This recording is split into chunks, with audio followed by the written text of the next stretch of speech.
want some of that property developer money. Me too.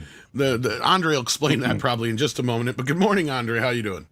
I'm doing excellent. Having fun with what the hell has happened to my country. But yeah, we'll get into that. Indeed. We also have Scribe Light here, who's looking awfully Pedro. I've been recast. Uh-huh. In celebration of Fantastic Four, I've been recast. Of course, you're played by Pedro. I'm now more emotional and like dour. That's what I am. And a lot more Gay. Yes. And we also have, speaking of gay, Paul Chatto. Yeah. Hey, do you know how many years it has taken me to get people to not call me that? And now here you bring it up. It's like, well, it's not my fault your wife keeps calling you that. My wife. Anyhow, how you doing this morning? Did you have a good weekend? I'm doing very good. I had a nice lunch, and so I'm ready for this schlemazel. Now, Is that even a word? Paul Chatto's wife, second only beard to Culture Casino. Oh. Ooh. No, actually, Paul's wife is very lovely. So we also have Chris Braley. She puts up with a lot of his shit. And she lets him come out and play with us. So we have Chris Brawley as well from Bleeding Fool. Hello, man! I love that final Fantastic Four trailer you just played. Now I'm actually gonna. I think I'm gonna do an Eddington Fantastic Four double feature this Friday if I can get. Oh man, you don't like your life very much, do you? Bring tissues, and not because you're gonna cry. Sarcasm is my spiritual gift. Glad to be here. Yeah, I did not make that crap up. Those are actual reviews. Yes. Yeah. And I saw those reviews and I'm like, they should be in a TV trailer like now. It was perfect. The one that got put together, whoever that magical person was, did a glorious job there. No idea who that was. I agree. I mean, it's helping. It's helping. It's moving the needle. I will say that we've got a story over at Bleeding Fool that kind of features some of those types of reviews, but on both ends of the spectrum. So you've got some that are obviously just made up bad reviews too. So we're getting the made up good reviews and we're getting the made up bad reviews, and we're just having fun with all the roasted Fantastic Four movie. Yeah. Well, it is the greatest Marvel movie since the last Marvel movie. That's since the last absolutely movie. Indeed. Yeah. No doubt. And what we were also having fun with before we went to our live here were the made up names for the cinema screens in Oslo, because as many of you know, I've been outside of my home country for the last 2 years. So I was basically in exile in the Canary Islands, but now I'm back to Mother Norway again. And some things have changed. No things for the better. And one of the things is that capitalism really has taken a foothold, which of course you'd think it would have done already, but in a way I hadn't quite seen before. Because I'm sure you have the same thing in the US and most other places. Or for instance, you have like in the various cinemaplexes, you have like the big screen. That's like called the IMAX screen or something like that, right? Yeah. Well, now apparently they've renamed the big screens after commercial sponsors. And I noticed that as I was looking for tickets for the Fantastic Four, which opens here on Wednesday. That's when I noticed. I'm sharing it right now. So I don't know how big you can see it on the screen, but for instance, here at 11:45 on the AM in the morning, in Odeon, Oslo, the IMAX screen is now called Odeon IMAX by Coca-Cola. But that ain't nothing. I mean, Coca-Cola, you all heard about Coca-Cola, right? If we go to 2 o'clock in the second biggest screen, also in Odeon, this is now named Lux by Norvik Property Developer. I mean, that's amazing. And the secondary IMAX screen, like the huge screen in a prestigious cinema called the Coliseum, that one now has a new name as well. In 2:30, then it's in the Coliseum big screen by Samsung Galaxy. So wow, that's fantastic. So where do I see the movie? Do I see it in Coca-Cola? Do I see it in Norvik Property Development or in Samsung Galaxy? I say you see it in Culture Casino. Wow. Speaking of honestly more tempting. Speaking of which, I am brought here today by Hassenpfeff Incorporated. And I want to say thank you to them. Johnny. Where's I the really- Shamil? I mean, we got the Shamazel. Mazel. Yeah, I don't know. I'm not. That's not my contract. I'm just here for Hassenpfeff Incorporated to say that we know comedy and we haven't seen it in a long time. We're going to do it. That's right. We're going to do it. No, we do With, it our way every time. Our way. That's right. Culture Casino way. How you doing this morning? I'm great. I'm excited. I mean, we get to talk about the box office, which was either good or incredibly disappointing. Oh gosh, it was bad. The numbers were bad, and I did a video on it that dropped early this morning, and I'm still wanted to be here to talk about it because I need perspective from you guys. We had one of the worst initial performances by a horror film this year that I really want to point out. So, But which one? The Smurfs?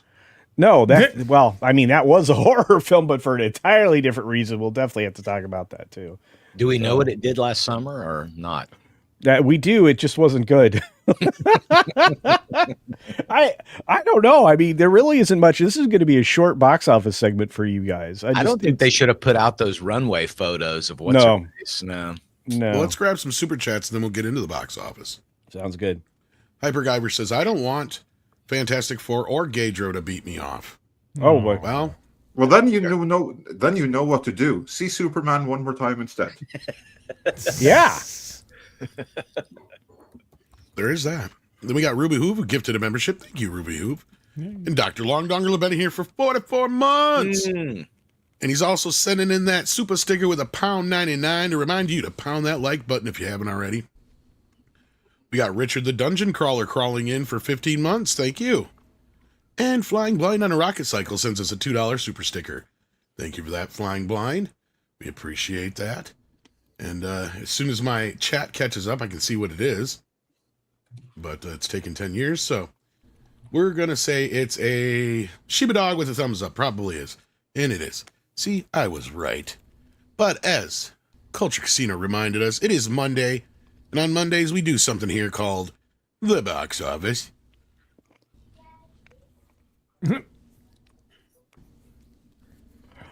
Look, these numbers are sad. Yeah, and itchy. And probably need to see a doctor. Unless you're Superman right now, because that is one of the lowest drop-offs for superhero movies since I don't know when. Yeah, it is. This is what I would call a handsome fall off because it stayed in the good graces of the $50 million number, which none of them have really been able to do. So when you look at Superman and its 53% loss and its gain of 140 screens, you recognize that there are still people interested in seeing this movie. It's still over $10,000 in the per theater earnings category, which is extraordinary. So at a $236 million domestic gross after the weekend, and that number is likely to go up a little bit more. The only disappointing thing about this film is the international box office, which had massive amounts of struggle to aid this to get to a global total over $400 million. And this is, I think, at $408 million in performance between, the entire international and global numbers. So well done. But 58.4. Does anybody think that the second weekend for Fantastic Four is going to be this high? No, I honestly wonder if Fantastic Four is going to have a piss poor weekend because Superman's going to take a big chunk out its ass. Yeah, I don't think you're going to lose popularity here because even if it were to lose 50% again, $25 million is a giant chunk of revenue. Just ask Jurassic World Rebirth, which came in at a 42% drop again, but stayed in the $23.4 million category.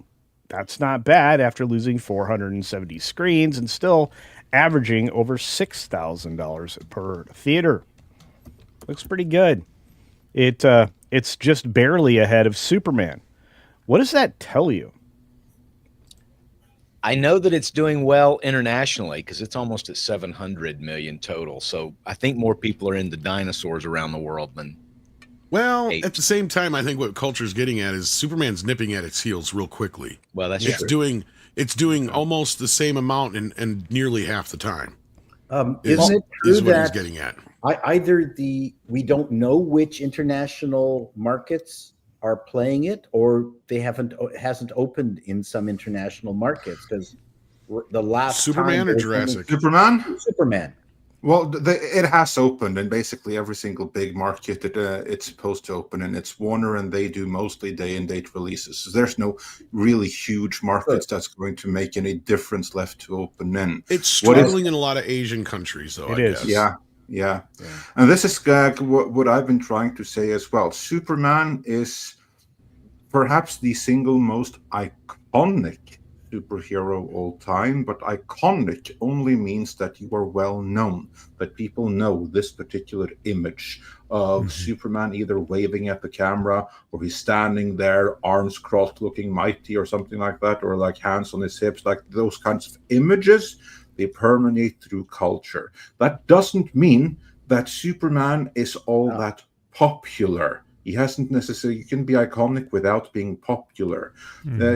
People aren't going to, around the world, it's not going to be like, wow, Superman, we have to go. No, Superman really isn't that big a deal in large swaths of the world. Still, this movie, if you ignore the international side of things, it is doing fairly well. But I do agree, it's very disappointing internationally so far compared to as many I other pointed- things. Carry on, cultured. No, I'm sorry, I didn't mean to interrupt you, Andre. I thought you were done. But as I reported last week, and I thought we should all pay very close attention to, is the ratio.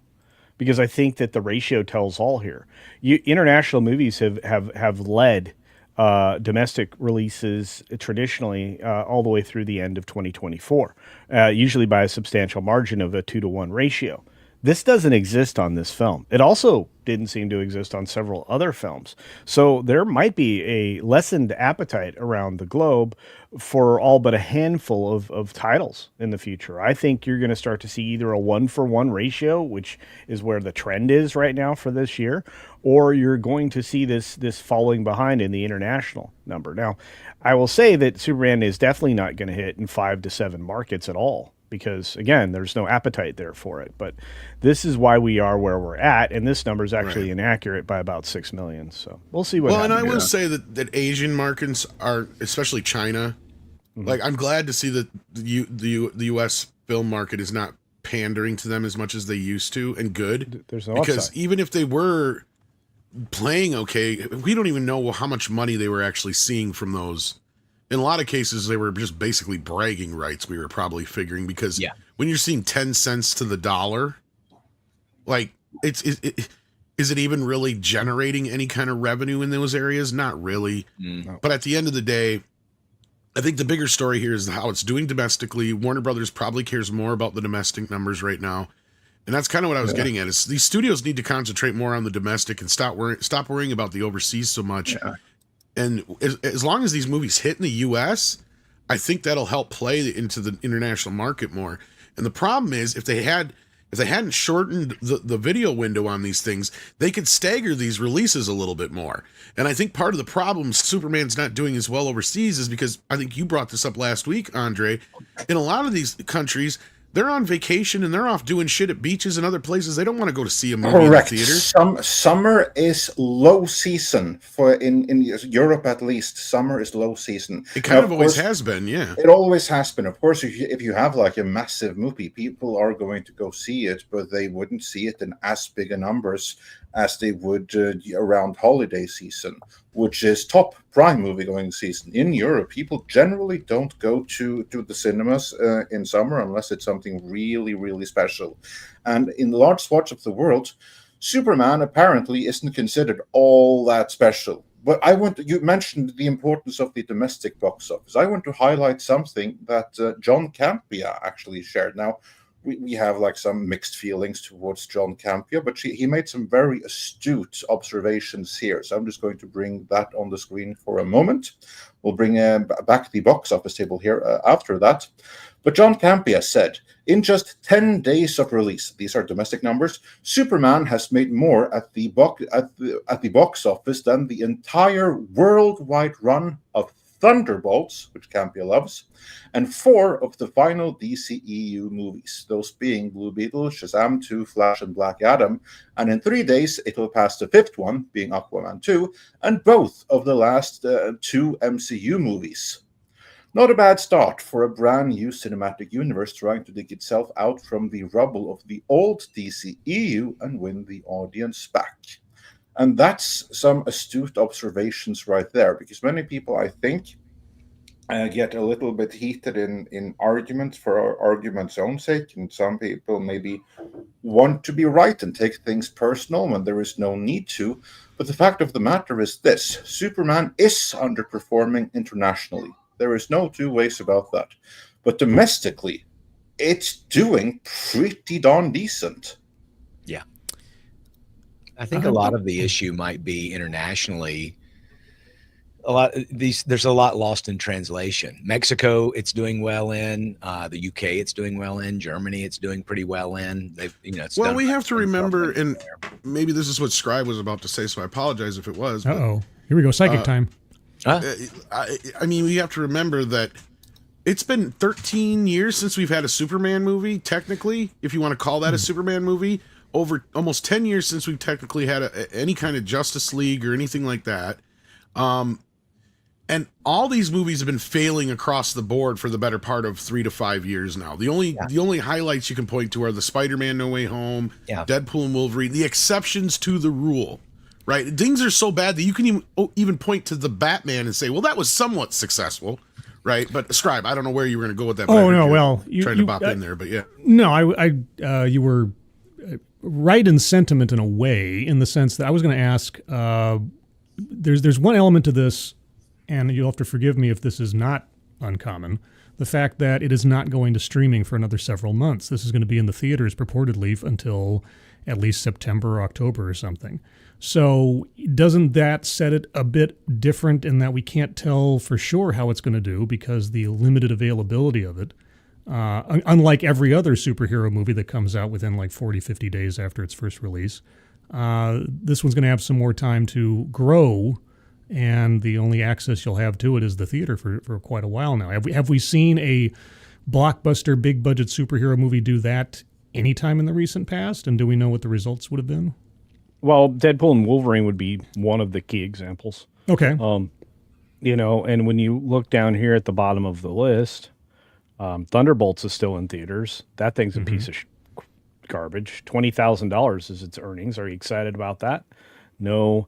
And look, these are already running it in like the 20s of theaters, which means it made $1,000 per screen, which means, I don't know, these are at discount theaters now? Yeah. Yeah. So, yeah.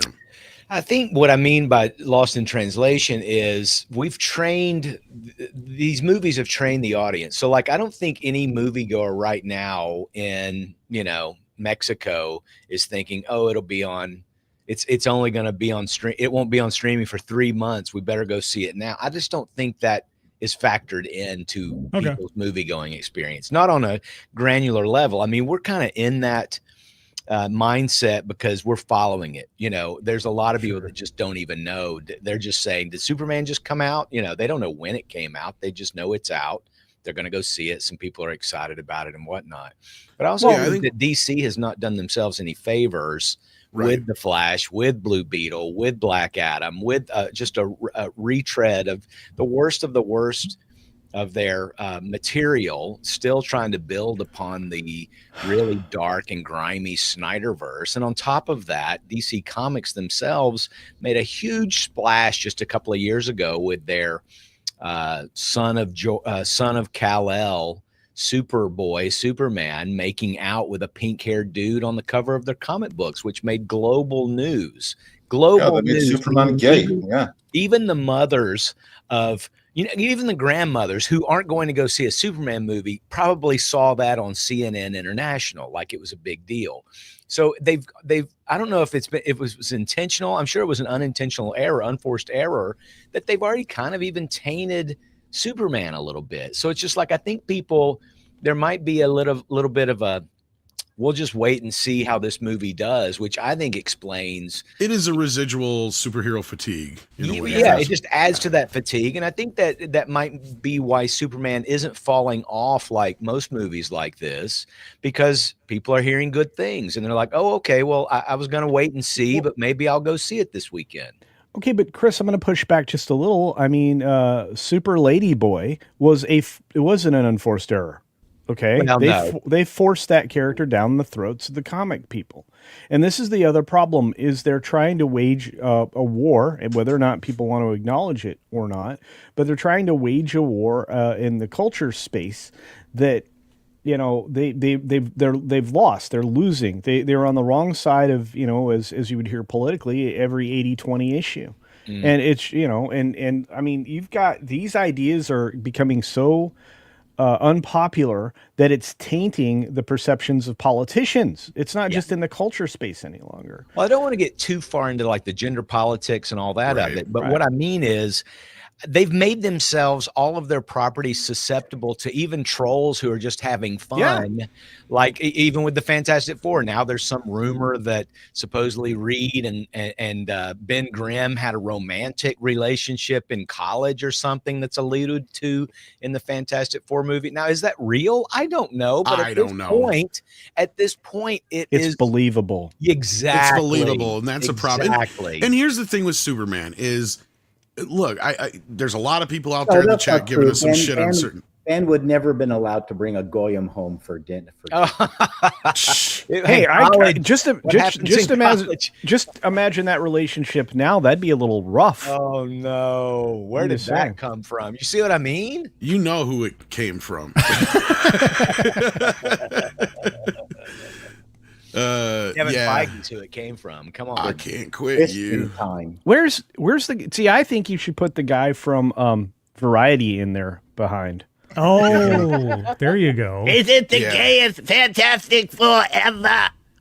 No, he'd be sitting there. He'd be sitting there rigging the shit. He'd be like, "Now kiss him on the ear, really soft like." I just feel like they've really mishandled all of their properties now, so that it's not beyond the stretch of imagination to think that they're going to wokeify something. So I think people are kind of hedging their bets a little bit, and maybe they don't go opening weekend, and they just go, okay, let's see how this goes, and if it actually performs, they'll go. We have woke PTSD. Yes. Yeah. Well, that's exactly Superman, right. Here's the thing: is the only people that are really like counting the pennies and being as like hovering over this movie the way they are just people in our community. I hate to tell you this. Yeah, of course. Like everybody else in the world is checking this movie out, especially people that aren't exactly except like for internationally. Except for internationally. Did I say world? I meant in the in US. I meant US and Canada are checking it out. And what I'm hearing more so than anything, and I'd love to see the demographic breakdown on this, is I'm willing to bet this weekend a lot of older people showed up. Last weekend and this weekend as well, I'm willing to bet that a lot of younger people, because that's the thing I keep hearing is that this movie keeps playing with the younger crowd. 13,000, which is important for Warner Brothers in its second week. It is. No, and that's great. the thing is a lot of people are trying to play this doom and gloom game with Superman. Yes, we acknowledge that the international box office is not doing that well, but guess what? Fuck the international box office, because guess what? They're lucky if they get 20-30% of that shit. Who gives a shit? The U.S. is where it's at. They're seeing big fucking numbers in the U.S. right now, and not only that, everybody's playing this fucking number game with Superman and Man of Steel, comparing a movie to a 13-year-old movie. Well, guess what? I see them doing inflation one way. That means you got to do inflation the other way, too. Yep. And that puts Man of Steel's budget way over the $300 million threshold. Yeah. And not only that, it puts you in a situation where you had a movie that came out right post Avengers Endgame and Dark Knight Returns and all that other shit, right? So that you had people that were primed to go see these fucking movies. Hey, I saw and this movie was numbers budgeted. I saw those inflation numbers, and the Christopher Reeve movie blows them all away. And that's what I say every goddamn time, too. Andre will back me up on that. I've said that a million times. You guys think this is shit? Go do Batman and fucking Superman's inflation numbers and then get back to me. You want to talk about big box office? The only fucking one of these movies that in the modern day that has come close to those is Endgame. And that's because with inflation and all that bullshit, it's still close to $2 billion. let me answer a question you had about the demographics of Superman and who went. Believe it or not, this was the exact superhero audience. You got a 68% male reception to this property, only about 32% female. Chances are they went to see the cute guys or they were on a date. You had an over-indexing Latino population still, which is extraordinary. They were 26% of the audience. 19% was black, again, over-indexing. 9% was Asian, that's a little over-indexed. And 41% Caucasian. So there were fewer, believe it or not, Caucasian people that went to go see Superman. But here's the thing that Tom pointed out that I think we have to acknowledge. A significant portion of the audience was going to be in that under 35. That's crazy talk. You don't normally see that. You had an older appeal of over 25, but it was the under 35 numbers that with 66% of the people attending the God movie. damn, I'm fucking good. You are. See, You're every damn spot on. time I pull this off, the older crowd and the younger crowd, the older this is how I know. You want to know how I know? Because this is the first movie in over 2-3 years that my dad has said anything to me about besides Beetlejuice. Yep. Yeah, and that's actually its own trend that we could study as well. But I look at it and I go, okay, we know what this audience was, and we know what the dinosaur audience is now as well. And guess what? The dinosaur audience isn't as big as you think it is. And I think Tom is going to get his trend prediction correct on Jurassic World Rebirth. Tom, because this movie is about to fall out of a whole lot of screens, you said that this franchise is trending the wrong way, losing $300 million between Each films. installment since the Jurassic World. Yep. Yeah. The So when first- this closes in whatever you and wanna call crosses just over 700 million, Tom, and it dies there, you're right again. Yeah, because And- that comes out on streaming in 2 weeks, not even. Yeah, it's not even 2 weeks now. So you're looking at a movie that had the benefit of a 10-day weekend. I'm sorry, it's only 6 days, but still. So regardless, it's just I think the Superman is probably the best gauge we have going forward to use is what our predictor model will be, because I don't believe Marvel is going to come out of the gate swinging with Fantastic Four this weekend. The predictions are high. Yeah, this is I don't know. So why don't you tell everybody what the predictions are? Everyone making big predictions also revised their numbers down for They did. Thunderbolts. They did. Every one of them. Yeah, and you're I looking think at that it. what DC's got with Superman is the excitement and fire right now that Marvel once had. I don't think anybody's as excited about Marvel properties anymore, particularly after the last 3 or 4 or 5 films, other than Deadpool, Wolverine, which everyone understands was an outlier. Everyone understands. Yeah, it was That's the Fox. the thing, yeah. The Fox long goodbye is what that was. Yeah, no kidding. But I think all Spider-Man and that movie proved is that you put something in the box office that important, people will get off their butts and go see it. Yes. Yeah. Yeah, but I don't think Fantastic Four's got the cachet. I mean, Fuck I'm a no. longtime fan. I love the characters. I love John Byrne's run in particular, but I just don't think the wider audience cares. I would be happy to be surprised with it doing really well and for it to be universally praised and for people. The problem for me personally is I can't look at a Pedro Pascal movie and not see Pedro. So my disbelief is not suspended when I see him on the screen now. Chris, I'm going to tell you, we're going to get to a movie that illustrates your point in just a moment. But as we walk forward, we walk through Superman to look at what's coming. I don't believe any of these people saying that Final Steps is going to make 100 to 110 million. Yeah, domestic. exactly. Yeah. Yeah, I'm thinking more in the 90 range. But How much of the attraction for Superman do you think is the fact that it's effectively a reboot of the franchise, where Fantastic Four is just carrying Marvel's I think- Well, corpse it's forward? funny you asked that, It is really. I love because being Kevin funny. Feige has tried to remind everybody that you don't have to do a bunch of homework to see this movie.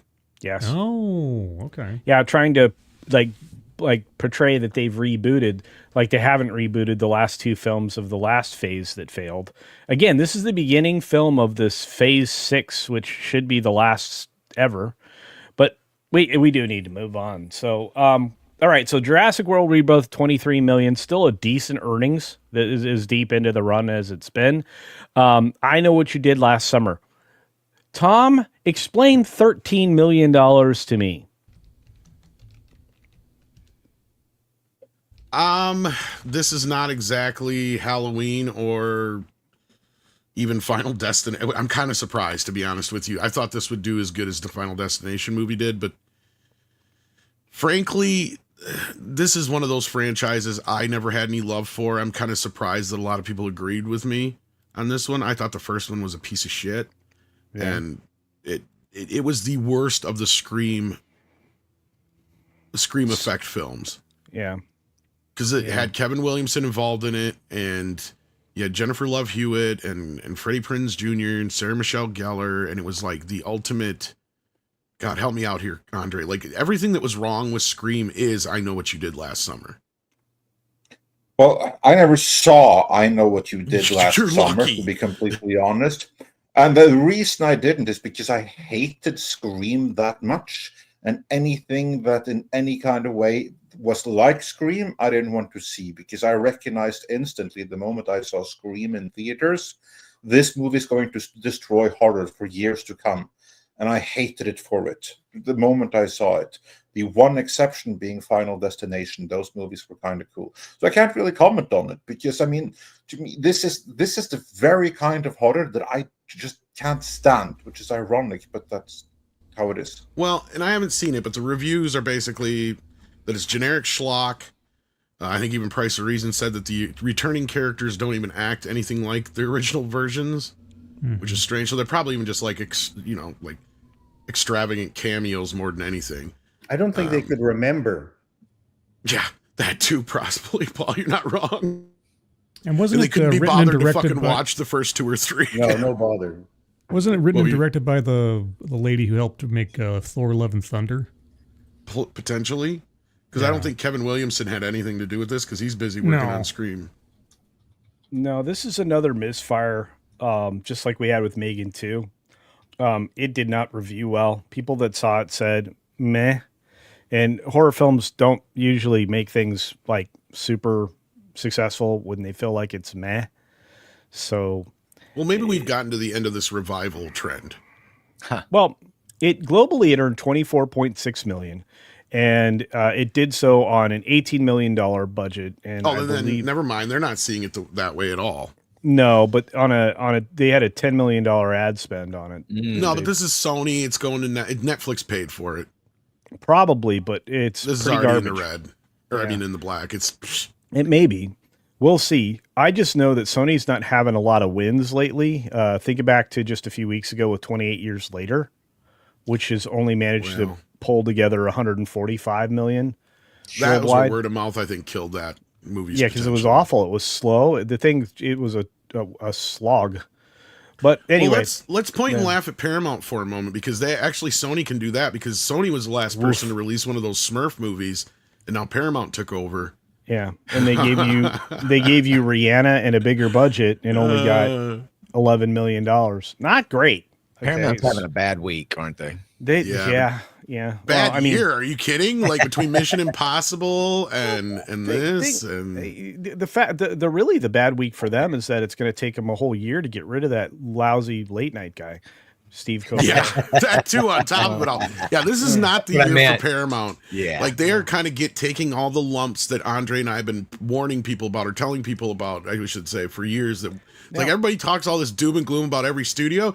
You know, you should be looking at fucking Paramount. And what's hilarious is, and I keep bringing this up, the people that are taking them over are the same motherfuckers who are the reason they're in the situation they're in now, because 80% of their output was Skydance Films. Yeah. So, yeah, if not and look, more. I need to point this film out. This bugger, it took over the Korean market this weekend. It did, and it took over international markets. So this is a normal ratio. Actually, this is an abnormal ratio because of the joy that the international fans find in F1. But this is where Paul Chato gets to be king of the hill, because he was right. This film went bonkers sauce. Well, now we know where Superman's money's going, and it doesn't matter because Warner Brothers getting it anyway. Well, the world loves F1. They do. You saw this, right? Mm-hmm. And you loved it, if I remember correctly. Yep. Yeah, and so did everybody else in the world. Just the states just finally got there with 153 million. The question is, are they going to bring in a few more bucks? And this is something else Paul pointed out. This may be the future of the way films are made. Mm-hmm. And you're going to have like multiple partners in on this thing, and you're going to have, because of that, you're going to have a more international audience, I think. But that's huge. Yeah, I think Apple did this in many ways is a blueprint for how the streamers take over from the studios and legitimize themselves in the movie business, or as part of it anyway. Because I mean, if you look at so it's distributed not by Apple, no, and it's internationally, it's a concept that works in every other country. And I'm going to tell you, they still aren't saying no thank you to the $153 million that it's made domestically. So this film being in 5th place after a few weeks, and Apple taking a different view now and leaving their films in there for longer than 2 weeks. This thing took over very quickly, especially from the last failure at the box office, which was Napoleon. This is the future. And it's in 5th place. It's doing pretty well. It lost 318 theaters, and it still made $9 million. So congratulations to Warner Brothers on their distribution deal with Apple. But none of this looks good, guys, because once we got below number 2, everything was a giant sucking sound. So, the How to Train Your Dragon, it's been in theaters for a long time. And I would have thought that this $250 million would have been closer to 3 at this point, but it only earned $5 million over the weekend. And here we are. This is going to be, let's say Scribe's favorite film and Chris Brawley's favorite film. Eddington, A24's next disaster and financial collapse of $4.2 million for Pedro. No. Yeah. And that's Ari Aster too. I know a lot of people, I've never been fully satisfied with one of his movies, but he definitely is an avant-garde auteur, if you will. I always tend to like the first half of his movies. I'll give it that. And then the second half is like he took a bunch of acid and gave you some, disconnected garbage at the end. Something. But it's just weird. And look, how many movies is that this year to flop for Pedro now? 3? Yeah. Well, he has 3 movies right now on the chart, doesn't he? Isn't that trio dating movie? What is that? Yeah, he was in that. That's when he stole. Eddington, and there's another one, I think. Yeah. Yeah, he stole Dakota Johnson's wardrobe from the that dating thing. So I think the Fantastic Four will be his 4th movie already this year, and we're just only halfway through the year. Gosh. So Pedro Pascal fatigue is fucking real, kids. Oh, it's definitely real. And I think they should take that into consideration for this weekend. And I mean, look, if the movie bombs, maybe they will. Maybe the trade. I'm not going to be surprised if Superman takes a chunk out of its ass. And this is like making more sense to me now why Superman's struggling overseas, because F1's taking all the oxygen out of the room. Right. And it makes complete sense because a lot of these international markets, of course, they're into F1 racing over Superman. Duh. And looking at the lopsided box office here, what do you think's going on? Superman's taking the domestic box office. F1's taking all the international box office. Pretty obvious. I saw firsthand the excitement of just the GT races in they take this stuff serious. Seriously in a different way. So racing is healthy in Europe and racing is healthy in the United States, but they're two very different, two very different audiences too. It's very Tony in Europe. So, yeah. Well, next they need to make a giant soccer movie. That'll do great internationally. Well, we've tried that already. It didn't work. Oh. Well, they do have every 4 years they have a giant soccer movie. Yeah, like bend it like Beckham. And no, it's called World Cup. So anyway, yeah, that too. Yeah. No, Lilo and Stitch. Yeah, wait, you skipped it's coming over out on streaming tomorrow. What? You skipped over The Loser. Who gives a fuck about Elio? Okay. Next. $2 million, Cairn. Oh my God! I can buy that stick of gum I always wanted. In Hollywood, anyway. Still made $983 per cinema. It did, yeah. Which means that the moms got really sick of their kids running around the house and said, "Go see this garbage." Yeah. And stuck their kid there for 2 hours for quiet. But no, Lilo and Stitch is crossing the $1 billion threshold. That'll be the first film since all the Disney's last had film all year. Yeah. Because Minecraft is 951 million. Why did it stop short? I still don't understand. But and then number 10 is Tom's favorite movie. 10 years later, 28 years later. it's the same thing. 5 years later, I don't care. $1.3 million. This thing just is. It had no audience. It wasn't going to. It wasn't popular. Actually, I disagree. It had an audience, but it turned its audience off. Yeah, and now you're going to That's get what I think, you're going to get the least competent director to take over. This is the year that the studios kill horror movies. Look at this shit. We have had they bank on them, right? Like this is They do. they should leave them the fuck alone. Just let the people who deal with them, not interfere. But oh no, they have fucked up Megan this year. Yeah. They have fucked up 28 Days Later this year, and they've probably fucked up the revival horror franchise idea was I Know What You Did Last Summer. Well, No. you're right. I mean, look. I mean, okay. So let's get to Megan. How's that doing, Tom? $702. Megan is doing horribly, and I think it's been on streaming now for it only lasted in theaters 2 weeks. Yep. Now, why are the you only- skipping Mission Impossible? What'd you Why say, wouldn't Scribe? you?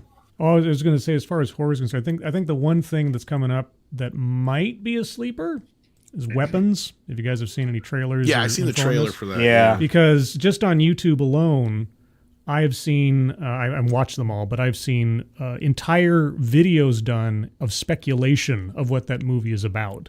I can't recall the last time that I saw people that intrigued by a trailer that they would take the time to make content just on a trailer that goes 20, 30 minutes. So It's I'm an wondering original if, property. yeah, it's one original property. The trailer gives nothing away. So I'm curious to see if that might not be the horror hit of the summer. It's coming out. in Yeah, August. I've heard Paulie and a few other people bring it up. It might, and that's the thing. Like original horror is doing better, and Megan, they only have themselves to blame. Right, Like yes, that was the yes. stupidest thing in the world. Dumb. We did. And their marketing, they had terrible marketing. They didn't even attempt to go viral. And then they let some crazy people latch on to their material. And Oh, they did attempt to it go down. viral, but they tried to go viral in the wrong effing way. Like that was partially what one of our videos is about, is how they tried to make Megan into a gay icon. And it's like we had some people getting upset with us, and it's like, look, we did not make this shit up. They literally have an interview where she's going, "Yes, I'm a gay icon, slay queen," like all this Yeah. other shit. It's like they did it to themselves.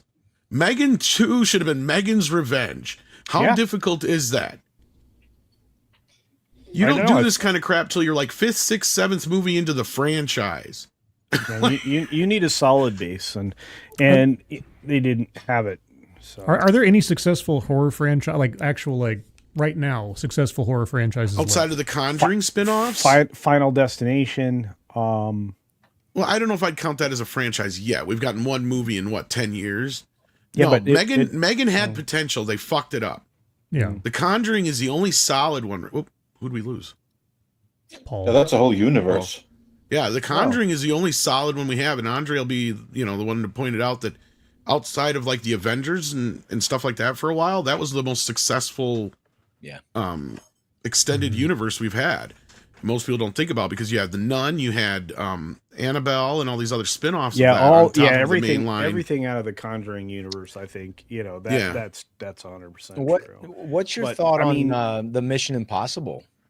Oh, that's bad for Tom. As a horror And franchise? really No, bad for Paramount. It is now that's turned funny. into No, a I was horror looking at the franchise. numbers, Yeah. And I mean, it did better than Dead Reckoning Part 1 so far. It's still in theaters. It did better than the original. I know we're not calculating for inflation. Did better than Rogue Nation. Did better than the final or But it almost had as good as Ghost Protocol. And I mean, it's in that range between 180 and 220. I know that they probably spent more, but at the end of the day, they had to know they weren't going to earn much more than any of the other movies. I think they thought they would have, but here's the thing, and this is where I can actually give them some leeway on thinking that this might have been different. is that they had a lot more competition for the last film. This movie failed on its own accord, right? There wasn't really anything going up against Mission Impossible that people can point at and go, because Lilo and Stitch was its main competition. Sure. The thing with Mission Impossible is it was going up against Barbenheimer and Sound of Freedom. Well, and the last time. Yeah. Let's just be honest about it. The titling was terrible. Calling anything part 1 is an immediate disaster. Yeah. Unless it's a history of the world or whatnot. Well, Dune laughs at you, but yes. Dune does not laugh at me. Dune laughs at anybody who went to see the second film and thought it was good. Well, that I can't argue with. But Yeah. But look, the thing I think that we're seeing is that people have limited spending money. Yeah. And they're not going to films as much The because they aren't enjoying them. The last one did 173 domestic. This one's at 195, almost 196 domestic. Rogue Nation was 195 domestic. Don't forget inflation, Chris. I know, but what I'm getting at is they still knew. I mean, the only way I think they could have juiced this was if they had killed Tom off at the end. And the early reviews were the ending is shocking, you know, and make it and just push it as his last one. I don't know. I don't know what they were expecting beyond what it produced. How well did that work for the final James Bond movie? Yeah. But that was look, that was dog duty before it even. Yeah, I think the problem here is that they were too knee deep already in the sequel or this 2-parter to where if they hadn't done this, shot both movies practically at once or continuously or however you want to look at it, they'd have been able to maybe shift gears and do a cheaper follow-up. Because that was the problem. They should have performed the first one. And I think part of it was, I'm an example of that. I didn't go see the first one in theaters because it said part 1. And I thought, I'm going to wait until. I think that's just purely less competition, Chris. And honestly. And I'm going to tell you that both Tom and Chris are right in your own way. But let me say it one more important thing.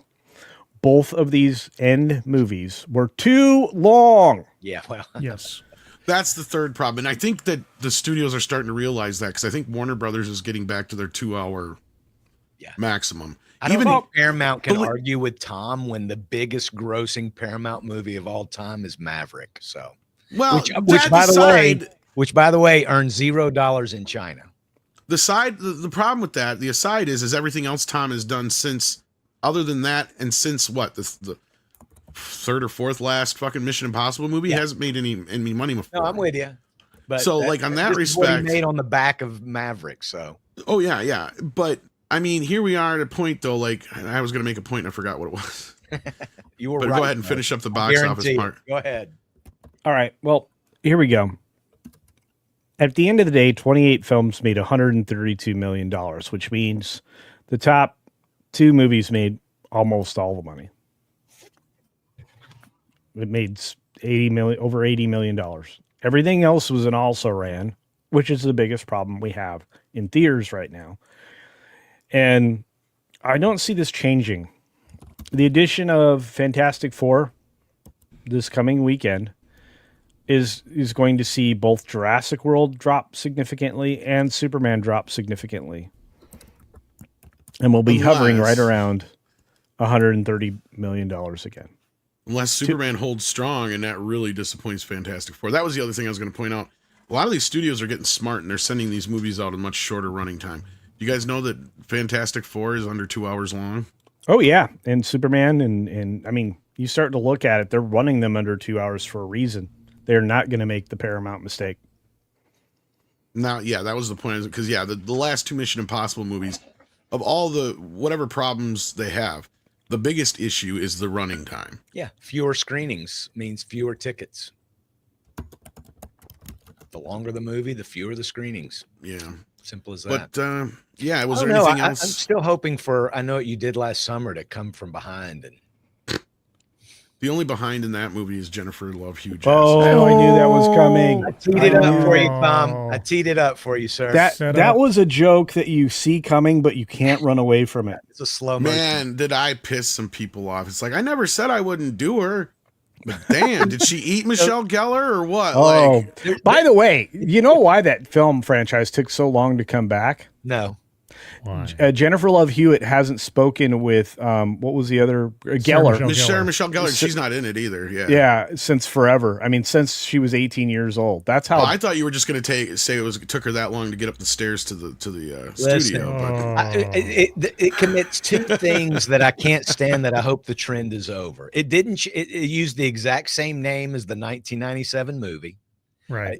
In parentheses, you have 2025. That's the only difference. yeah, And it is just yeah. redoing those old movies. I know what you did last summer. I still know what you did last summer. I'll always, there's a direct to video. I'll always know what you did last summer from 2000. I was gonna say, I think there's 3 of them before this. Yeah. Yeah.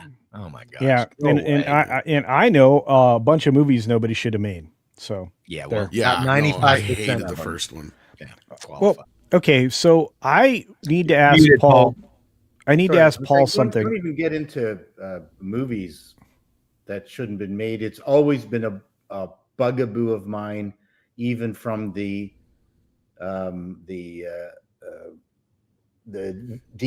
VHS days of going into Blockbuster and walking through the entire store and leaving with nothing in my hand. Yes. Yeah.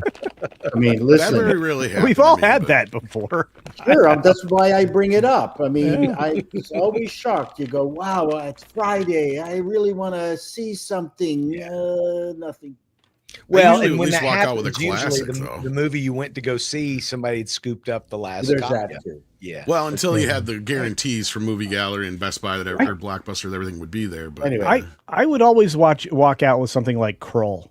Okay. that's what I was There you saying. Like, go. I'd at least walk out. I would never make it like if they didn't have the newer movie or anything good new that was out. Like, that's what I say. I'd never walked out empty handed because I'd at least go for the 5 for 5 days for $5 and the old classics. You remember Grab a going up handful to of the counter? classics. Remember going up to the counter and looking at like the new stuff they haven't resorted yet that somebody. Yeah, well, especially if you knew a guy or you knew me that worked there. Yeah, Man, you've got the best audience. Midnight Edge has the best audience. They just didn't really correct, but the footnote that third I Know What You Did Last Summer movie it's was not even really a proper good sequel. Yeah, Thank it's you. straight to Yeah, video. real I'm going to tell you, you guys waited just till out they there.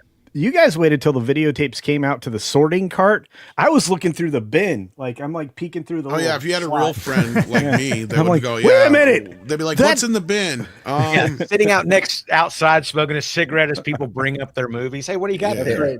Hey, got my Ernest hand's Saves caught, Mars. My hand's caught in the bin. Can someone We get got- me we out got- of here? We got Ernest Saves Mars and 3 copies of Highlander 5. What do you want? A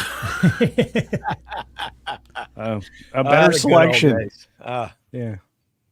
All right. Yeah, well, the movies haven't gotten better or worse either. That's another thing that's a No. big No. misconception. Yes, the movie business, like anything in the entertainment business, is a volume business yeah. until you find something that's interesting. The thing that's changed now, and I'm writing a video on it, is that suddenly the top tier is no longer special or interesting. That's the problem. The middle we've always had the Orions and the Globus, the Right. Golden Globus. We've Canon. always had that. Movies always had that casting couch kind of film, right? You go, oh, I know why she's in this. I mean, those things have been part of the fun and the legend of movies, but we still had the John Ford movies. We still had John Wayne. We still had Paul Newman. That is gone. So the magic-y part of movies that uplifted all the shitty stuff, making you think it's special because it's part of a special business, it's gone because we no longer think it's a special business. Yep. That's because- the difference.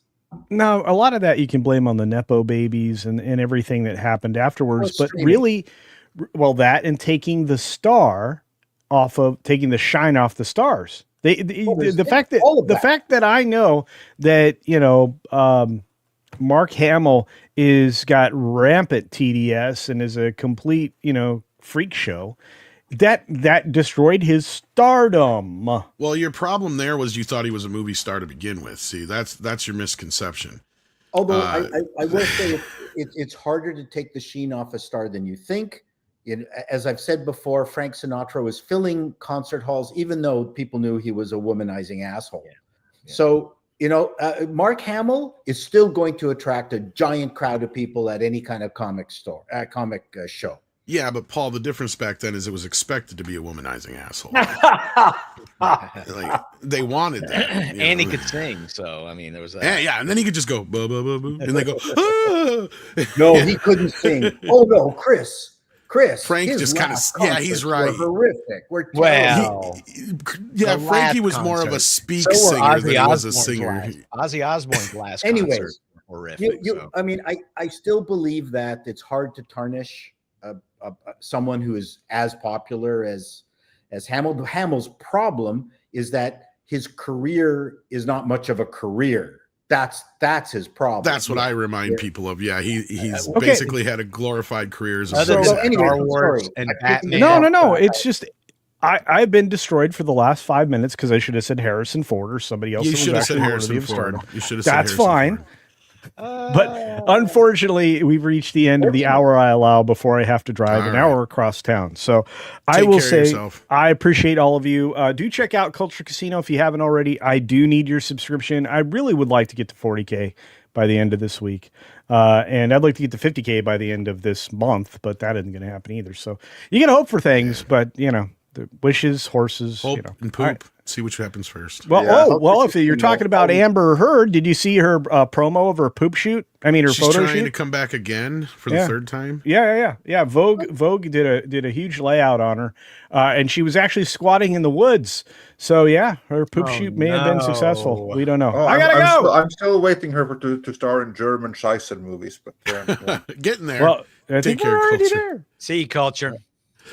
So anyhow, let's see what you guys are talking out there. We got Mephisto in the house. How you doing? Sending in those shekels. Says, as homage to the Fantastic Four, we will be covering Fantastic Four Rise of the Silver Surfer on the Real McCoy podcast this weekend. We'll check it out. Mephisto is such a gay name. He's a good dude. Luke Karlowitz Art says, Anything with the fist failure- in it. I think you're thinking full fisto. yeah, full Fisto. Or just Fisto from me. I'm feeling like such a child right now. It's all good. Great school humor's the best. It is. Luke Kolowitz is here, and he says the failure of Marvel has to make people start to look back at famous bombs and admit they're better movies. Ishtar is so much better than Marvel. Oh yeah, we're talking totally different situation. Like, Wow. yeah, Okay. this is a, I A need very- to see that movie at some point. you've never actually. seen Nah, Ishtar? No, Oh it's man, not. Ishtar's great. Oh, it's Yeah, not. Well, no, it's not, but it is. It's great for its badness. I don't know. Yeah. I'm with Very Scribbles slow on this pace. one. Very You got slow. Warren Beatty and Dustin Hoffman as fucking lounge singers in the desert. Well, yeah, they were basically doing the Bing Crosby Yes. road movie. Bob Hope. Yeah, Bob. Bob Hope. Yes, Hope but they movie. spent like what was it, $40 million Oh, back in way 1982 or whatever it was. So like, yeah. That's what made it a failure. Yes. Nobody yes. came, and they spent too much. That's what I love is I was thinking about, we were just joking about this yesterday because somebody said something about doing a movie or no. Oh, okay. I remember what it was. I remember what it was now. Cause we were talking about, Fantastic Four and Mark did a bunch of the clips with lines from Ghostbusters. And I said, you know, the sad part is that Ghostbusters only cost like $30 million to make, not even. And now if you made a movie for $30 million, that'd be amazing. Right. And back then that was like the studio was panicking. Oh, Like they were freaking out. panic. Well, mainly because it was a comedy and you didn't spend that much money on a comedy. Yeah, because they were actually had the big budget for the special effects. Yeah.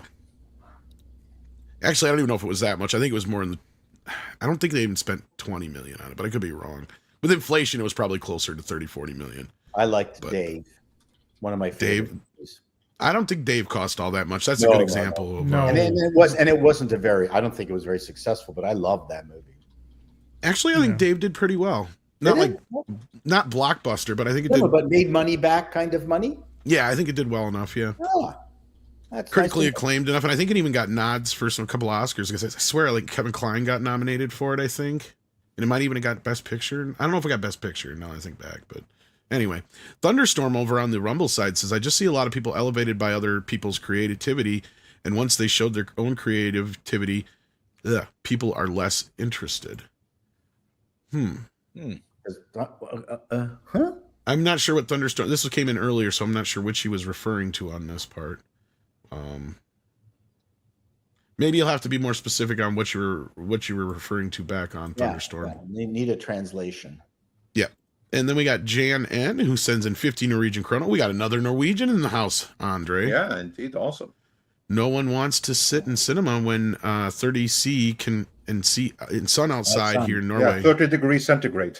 Yeah, that's what I figured. Well, and also Norway has only 5 million people. So what kind of a global market is that anyway? True, but the Norwegian sentiment is one which is reflected all over Europe, which is including in Hungary and stuff like that, because people generally aren't flocking to the cinema when it's 30 degrees outside. Of course, they will for the right movie when the entire culture is influenced by Marvel when they were great. A Marvel movie like Infinity Wars or something that opens in summer, people are going to go to see that. And people did flock to see Deadpool and Wolverine, even in summer when it was 30 degrees outside and stuff. But that was an exception. That was something which kind of like had a cultural movement behind it. But your average lot, they're not going to go see some random movie in theaters in summer when it's 30 degrees. That's the absolute low season. They're like, yeah, we'll check it out in 6 weeks if it's still on. I mean, it's pretty obvious that if a lot of y'all are just going to see F1 instead of Superman and shit. Like, like for instance, I don't know exactly if I'm going to see Fantastic Four on Wednesday, if I'll go see it in Coca-Cola or in Samsung Galaxy or in Nordic Property Development. But I know whichever I choose, it's going to be me and 3 other people in the screening. I want to know why a rakefish canner isn't supporting one of the theaters. Well, you know, that actually would be pretty hilarious, and also some whaling company would be great. I also think that we should have like the Sami company, the one that does like reindeer meatballs. Yeah, and have them support one of them, like the name the screen, like Yoika. Especially a Christmas movie. Meatballs. Yeah. That I was telling Andre before the show he should sponsor a screening of Red Sonja. And say Midnight's Edge. Yeah, Midnight's Edge is Red Sonja. Midnight's Edge screening just for me, because who else is going to show up? Exactly. Just say I'll buy 5 tickets. Can you put my name on it? Yeah, okay. Norway's at least a little bit smaller to where if you did announce that on here, you might get 3 or 4 people to show up. Jan might, or Jan, however you say that, might be one of them. Jan, that's what I figured. Jan. Yeah. Yeah, you never know. You never know. I really desperately wanted to see whatever that stupid Superman in Budapest, but never had to go see friends and do the touristy thing. You didn't like it anyway, so that would have been funnier in Hungarian. Yeah. Was it dubbed to Hungarian? Yep. Oh, that would have been. No wonder fun. You didn't like it. Yeah. No, he didn't see it there. I didn't see it in Hungarian. You should have seen it there. I know. I cried. Like Turkish Batman. It's always better. Turkish Batman. I'd show you a clip, but we get nailed every time for it. I used to end Midnight's Edge After Dark. But this is like a huge problem. Like for instance, when I took my kids back to Norway and we're talking about going to see Superman because they want to see it, we're like, wait, what? It's not dubbed? They don't speak Norwegian? Because now they're used to that after being in Spain, which is dubbing land. Now they have to get used to. We're in Norway now. Norway is subtitle land. Yes, that means you're going to have to listen and read the subs. Because we're not like the Spaniards that just dub everything. Yeah. Alex Kurtzman is an unployable little bitch, sends in 14 South African rands and says Feige's reset great on paper when then you see who writers are. Yeah, like this reminds me, the funny thing about this Marvel situation we're in right now, it is so reminiscent of what we've dealt with Star Trek for years and years and years and years. When they basically low-key admit that they fucked up by saying, trust us, guys, we're back to form this time. You know, because every time it'd be like, this season, trust us, on Discovery, it's going to be more Star Trek-y. Every time they do that to us, and we'd be like, "Yep, nope." After the third time, we're not gonna believe you, and that's kind of where I'm at with this Marvel shit. Like, Well, the same people are in charge. The problem is Yeah. that they keep having the same people are in charge of the decision making, and yet they keep saying, "Oh no, guys, yeah, the Fantastic Four is a new start. We got a whole new thing coming on. Oh, Robert Downey Jr. dangled some keys in front of us. Ooh. Except, yeah, it's the same people making the same dumb decisions." And then if you spend 5 seconds thinking about who they've selected to lead the charge, like the Russo brothers, we talked about it before. They haven't had anything worth watching since Endgame, and everything that they've done has been a complete boondoggle. So We actually have a video coming about that because Kevin Feige did an interview in order to promote the a Fantastic Four huge here. interview. Yeah. I don't know that there was much promotion in it. I mean, No. I think that you know what I think after that reading that interview, or at least skimming it and like working on the video and stuff like that. I got remember like British Prince Andrew, right? The guy who was like visiting a certain island, and you Yes. had like this the pictures of him with this woman and stuff like this, and he did an interview, which was on live TV, and he said, "No, that wasn't me. Can't be me. Oh, I don't sweat. I have like this condition and stuff." And this interview was so shockingly bad that they even did a movie about it. But Yeah. after the interview, he thought he did fine. The people around him, they thought he did fine as well. And I'm sure that Kevin Feige thought that this interview made him look good. Exactly. Well, I know I know you're doing a video on it, so don't want to get into it too much. But the one little bit that really made me like roll my eyes in the back of my head was when he said something to the effect of, "Oh, I was thinking of getting Robert Downey Jr. to play Doctor Doom since before Ant-Man 3," and I was like, "What's this retroactive brilliant stuff you're trying to push?" This It goes Kang farther the than Conqueror. that. Kang the Conqueror was your big guy up at the point where Jonathan Majors got outed. No, it wasn't. so- He was always planning on pivoting to Doctor Doom. I know. Gosh, yeah, he's just so No, brilliant. where did you get this Yeah. from? I don't know. All the marketing. Why would you ever think that Jonathan Majors was the next big thing in the Marvel universe? Where would you ever get that crap from? I have no idea. I don't know. I'm sorry. I apologize. Yeah, no, and then this is a wonderful interview, and I mean that in the quotations of yes, we're going to be It's probably wonderful getting at for least us, not for them. wonderful for us because yeah, like they're already the write-ups are already starting to come out from it this morning. That one's already been out there, Scribe, and he's claiming that the Marvel universe isn't woke and all this other bullshit. It's like, dude, even Grace Randolph uses the term MCU. Feige sounds more and more like Kathleen Kennedy every time he Every single fucking day. Yes. And we've been saying for years that Kevin Feige is the problem here. Feige has to go. Yeah. Speaking of that, all those rumors about his exit don't sound like they're true either, because he's like, we got a 7-year plan. Yeah. The Kathleen Kennedy stuff, Feige, I don't want to hear any rumors. I'm with you, Paul. I'm with you. Yeah. I'm so tired. The only rumor I believe in is that Doctor Doom is going to be a Hunter Schafer. that was Zelda. That was Zelda. That's a recreational wrong movie. No, but I'm just continuing now that he's lost that role. I thought you were having a senior moment. My bad. No. I'm just like making a new rumor. You heard it here first. Okay, you heard it here first, kids. Hunter Schafer is Captain America. I wouldn't be surprised if Kevin Feige is looking for a role for Hunter Schafer right now. Now, which beautiful female Marvel character hasn't been cast yet that Hunter Schafer could be in? Well, now isn't Lux Pascal angling for Phoenix, Jean Grey, X-Men? Oh, geez. Oh, yeah. Does Marvel have it? And I don't know the answer to this question. I'm sure there is one. Does Marvel have a trans character officially? They tried to have one. Yeah, I'm sure there's going to be plenty in the comics right now. Snowflake and Safe Space, aren't they trans? Yeah, no, I feel like they out with them. They actually did not publish that, Andre. I know they didn't, but that was okay. Well, here's a list of them. The only one that I've ever heard of is Jessica Drew is supposedly transgender. What? According to this, Spider-Woman. That's for crying out loud. I'm sure that's some more recent year fucking shenanigans. Yeah, got pregnant. Yeah, come on. Otherwise, I've never heard of any of these people before. Oh boy, Columba. it's probably best. Yeah. Anyway. Yeah. Sorry I asked. I am sorry that I asked. Yeah, you are. And then keep moving. We got Lightning Sketch Productions. It says, I'm an animation historian. Well, hello. I like those. And I never put the woke era in positive light. I can Well, assure I you, as wouldn't history either. moves forward, neither will anyone else. And I No. look forward to the day when it's the woke productions that will have content warnings on them. And I submit that they do.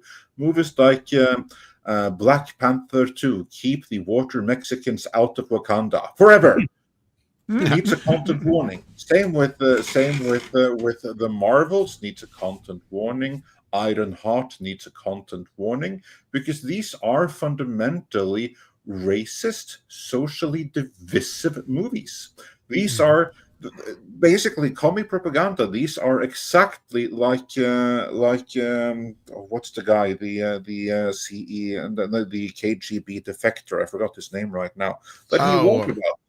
That's what these productions are. They need content warnings. People need to be warned when watching these, that these productions were made to harm society and sow discord. And you need to keep that in mind when you're watching them.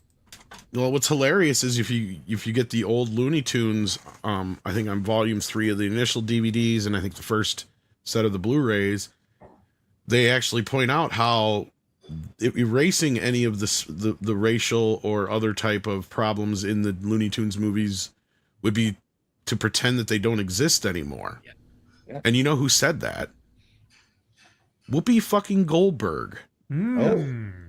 So even a broken clock can be right. Well, this was before woke, right? You got to remember, this was 20 years ago. Yeah. Yeah. And Mr. Tickletrunk, he filled me in. Yuri Besmanov, that's who I meant. All these productions are exactly what Yuri Besmanov wants. So in the future, I think that this era is going to be looked upon extremely critically. The people that consider themselves the end of history and the most virtuous people ever, history is going to judge them extremely harshly. And I honestly think there's a non-zero chance that, depending on how the future plays out, because we don't know who's going to win and stuff yet, but there's a non-zero chance that these woke, virtuous Disney productions will end up with a content warning at some point in the future. Mm-hmm. Yeah, but for now we have to deal with them being on rush hour. And then we got Dark King who says, as Disney buys reviews, is Iger pimp or a John? A little bit of both. A little bit of both. It will beat you off and doesn't stop. Just keep that in mind. Flying Blind on a Rocket Cycle says, time for the real journalistic question. Will there be not be glow stick popcorn bucket? I can't show you the popcorn bucket that I made Scribe design for me. Oh, that's right. Yeah. Because it all came together. It all made sense. Yeah. That was a project. Took me a few minutes to figure that one out. Yeah. I'm surprised it hasn't done better on X. I think it's being suppressed. Imagine that. Walter Tomaszewski says, anyone on the panel suspect Skydance set Paramount up for failure by giving them poor films just to scotch the stock so Skydance could buy them out? Not likely. No. I can see where that would come from, though. Yeah, I can see that that's going to be a beneficial side effect, but no, I would not put that into some kind of like nefarious plan or something like that. And now they're suddenly going to turn around. No, Skydance have always made these kinds of movies for many different companies. It was just, So no, like they're in a position right now where I think that this all makes sense, right? Like, the reason Colbert is ending, the reason they paid off Trump, Paramount is in much more dire straits than I think, and CBS for that matter, are much more dire straits than I think anybody realizes. And Skydance is more or less bailing them out at this point, I think is what's going on. Oh, yeah. Like, when you can't afford to do a show like The Late Show, that's a problem. Oh, but it's been losing money. That's the problem. Years. It's been That's a problem. It's 200. Like when I saw his little speech and I commented on it, and the fact that he has 200 people working on the show, not just in a script writing capacity. and he makes approximately $16 million a year. And the thing is losing 40 million. I think that was the number. The last number, yeah. Being thrown around. Well, that's not sustainable. I think what's more hilarious is that the people on the left who are going nuts over the funding decrease in NPR and PBS have all also included the demise of what's his name? God damn it! Of the Late Show, Colbert. That they've just combined all of that together into Trump overreach. Like, Right. they're not even connected, but it staggers the mind when people have no idea how commerce works. And I know you and I have knowing how commerce works. All those crazy ladies at the WNBA wearing t-shirts saying, "Please pay us what we're worth." Well, then they should start paying the networks. $40 million a year. Yeah. Let's pay you what you're worth. That means you owe us. Exactly. Anyway, they owe back in each February. And every one of us. Colbert, you just look at his guests. I mean, it's all hard left Adam Democrats, Schiff. Democrat politicians, even Samantha Power. Back when Trump cut the USAID funding, he brought Samantha Power on to talk about how that's going to. That's not Burt Reynolds drunk hitting on Dinah Shore, which is exactly what we tune in for, right? Like that. Exactly.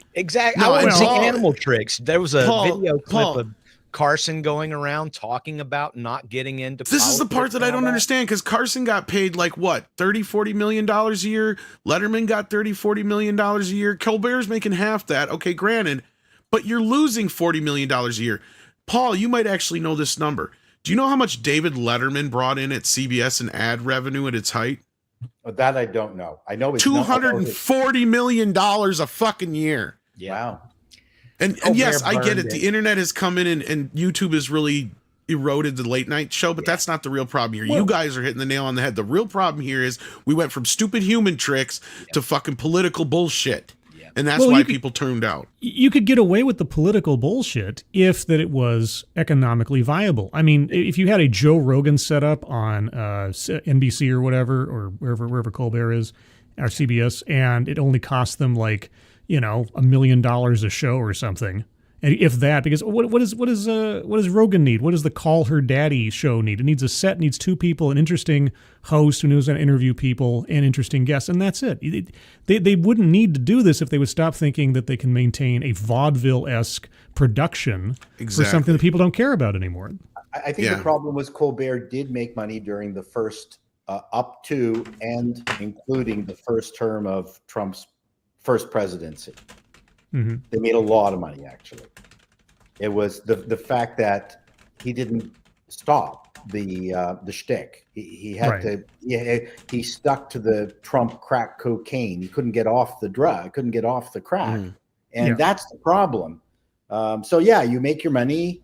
You kind of get it. Then you have to understand that that's not sustainable, and you're not going to make money by including Adam Schiff as a guest. No one cares. No, his interviews were placid. They weren't even like Ferguson's interviews, which are kind of Ferguson should have gotten the gig.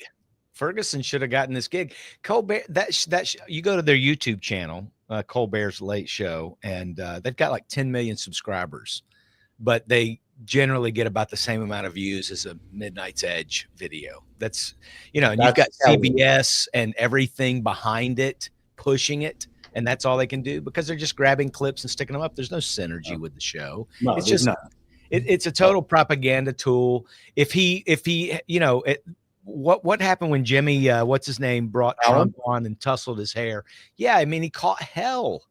How Jimmy Kimmel though is outdoing Colbert is beyond me, but it's just political trash. No. Kimmel's not outdoing Jimmy Kimmel is outdoing Fallon. Colbert is still at the top. Right. Colbert's above them all. That's right. Well, Fallon's it's a dead last. I think. I mean, when Colbert came out and did the vaccine dance, I knew then this guy's making his money off USAID funding. This is government propaganda. I have no use for this. There's nothing funny about this. He totally torched David Letterman's. Basically teed him up, said, go be successful. And he's just torched it and trashed it with political trash. It sucks. Get out of here. Glad you're gone. Indeed. So anyhow, yeah, Walter Tomazuski says anyone on the panel suspects side and no, I don't think that they were set up. I think it's just Bad decision making. Kareen says Javier Bardem needs to get an Oscar win again. He was brilliant in F1. Brad Loved Pitt's beautiful man, no matter his age. Actors were great, and Tobias Menaiks, if I got that right, so good at playing a villain. I hate him in every Agreed. role. Yes, Yeah. Javier Bardem. Hearing a lot of comments on his attractiveness. He was great in this. Yes, the women around me were all over both Pitt and Bardem. Yeah. Yeah, Bardem is fantastic, and thanks for the support, Kareem. And Jason Webster says, yes, Megan 2 was really a missed opportunity. Absolutely. It was killed the franchise. Yep. Possible franchise out the door. Although I think they're going to try to keep it going. I just don't think it's going to ever. No. Jesus Davila gifted a membership. Thank you for that, Jesus. Jason Webster says, now showing everybody knows what you did last summer and no one gives a crap. Pretty much. Yeah, pretty much. Let bygones be bygones. Yeah. Alex Kurtzman said here, and he says, finished Andor this morning. It's so boring. What would you watch it for? Yeah. Didn't you watch Midnight's Edge enough to know not to watch I it? say everybody said it was boring. Well, everyone also said it's good, but it's boring and it takes forever. Like a lecture. Thank you, Star Wars, for the lecture. Yeah. And Lightning Sketch Production says for $4.99, it appears that Hollywood will have to learn the hard way as the Pharaoh in Exodus did. Yeah, that's what they're doing right now. And their problem, of course, is that they have several more years of lessons worth in the can still ready to go and be released, which is why I say, dude, there's no shame in scrapping productions. More people should do what David Sasdaw did. Just freaking scrap it. Imagine how much better off Marvel would be if they had scrapped and not released half the movies the last 3 years. Yeah, it would have cost them a fortune, but it wouldn't have tanked their entire brand. They released stuff, and now their brand is freaking gone. So, yeah, good job. Allow me for 2 minutes just because I want to say this, because we've been called, gun goons and Zaslav shills and Warner shills. Look, we have been right.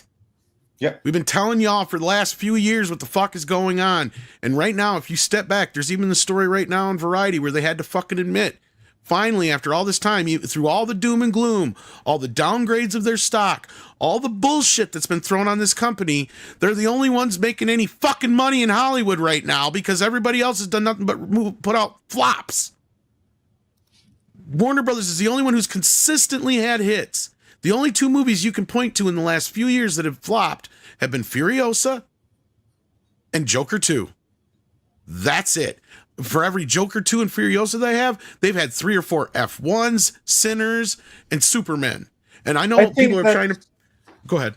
Yeah, sorry, I didn't mean to interrupt. I just hoping to catch between the sentence there. I do believe I read somewhere that Warner domestically has actually overtaken Disney at the box office this year. And that is despite Disney having the $1 billion movie so far this year in Lilo and Stitch. And even with that, Warner has overtaken them. Yep. I mean, and that was pretty much it. And I'm so sick and tired of being called these names when it's like, no, it's just that we've been telling you this, guys, and you don't listen. It's like you'll believe us when we tell you that the hype is bullshit when it comes to Disney in the media, but you won't believe us when we tell you that they're doom and gloom on Warner Brothers constantly, and we tell you why, and you just ignore it. And I'm not saying people in our audience, I'm saying there's people out there that do, even people in our own circle. They'll sit there and plug their ears and go, la, la, la, la, la. It's like, no, David Zaslav is a known conservative who is a cable guy. That's why they don't like him. That's it. Period. They have no other reason that they don't like him, because just like Trump, he came in and he took over a studio. And what did they say about him? Oh, he's playing mogul and all this shit. No, motherfucker, he is a mogul now. That's the problem you don't like. Because he's a conservative and he's a former cable guy who now runs a movie studio, and it ain't Kathleen Kennedy or somebody else that you fucking want to suck their tits. Like on That's the problem. Exactly.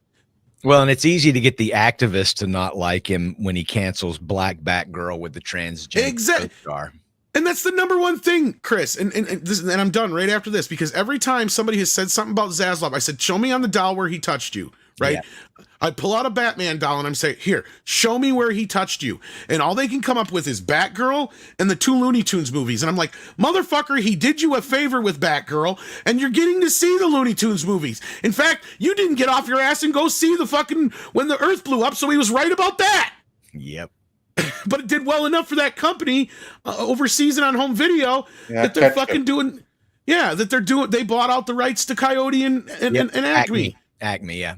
And so you're getting to see it. He also just canceled, or it also just came out that he canceled the Black Superman movie with Ta-Nehisi Coates. And what did we report? What did we report? Yep. And why did we report that he canceled it, Andre?